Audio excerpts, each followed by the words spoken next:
In 1978, the Foreign Intelligence Service Act was signed into law to protect Americans from foreign spies. It wasn't until 2005 that the New York Times broke the story that the NSA was collecting telecommunications data from telephone companies like AT&T and Verizon. That story was later confirmed by President Bush. In 2013, Edward Snowden, NSA whistleblower, exposed the PRISM program within the NSA. Many learned then for the first time that the U.S. government was indeed collecting data on not just foreign spies or terrorists, but everyday people. In 2015, the Obama administration rolled back warrantless wiretapping with the U.S. Freedom Act. This law required agencies to receive a warrant from a terrorist court before monitoring people. And here we are in 2018, 40 years after FISA was passed, and today the Senate voted 65-34 on extending the United States warrantless surveillance program. And most likely, President Trump will sign the extension by the end of the week. I usually give a broad sweep of legislation on the Hill, but this week, something important is worth spending all my time on. There is no need to use coded words or journalistic language.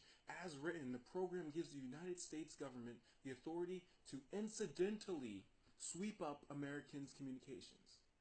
There was a debate on the Hill about this, and I want to play you a snippet of Republican House member Warren Davidson from Ohio speaking about the FISA reauthorization. As a former Army Ranger, I know the importance of Section 702 in defeating the enemies of our country. The foreign enemies of our country are not subject to the protections of our Constitution. American citizens, however, are. The supporters of the underlying bill would have you believe that the only way to secure America is by ignoring the Fourth Amendment. And I strongly disagree. It is for American citizens, it is your data that is at subject here. The Fourth Amendment does not change when communications shift from postal service, also in the hands of the government, to a database. It should be protected by the Fourth Amendment. I strongly urge support of the Amash Amendment. The gentleman yields. Okay, I'm not a Republican, and there are many issues like this that supersede party lines. His words capture really the debate very simply. Either Americans are afforded their constitutional protection from unlawful search and seizure, or they aren't. The FISA reauthorization, without a doubt, includes, the same language that allowed activity that Snowden revealed many years ago. It includes the same, section that the representative is talking about. This is Section 702. Section 702 is intended to allow intelligence officials to electronically surveil non-U.S. persons reasonably believed to be located outside the United States without a warrant. And the NSA collects millions of videos, chats, instant messages, emails under Section 02, and it compels companies like Facebook, AT&T, and Google to hand them over.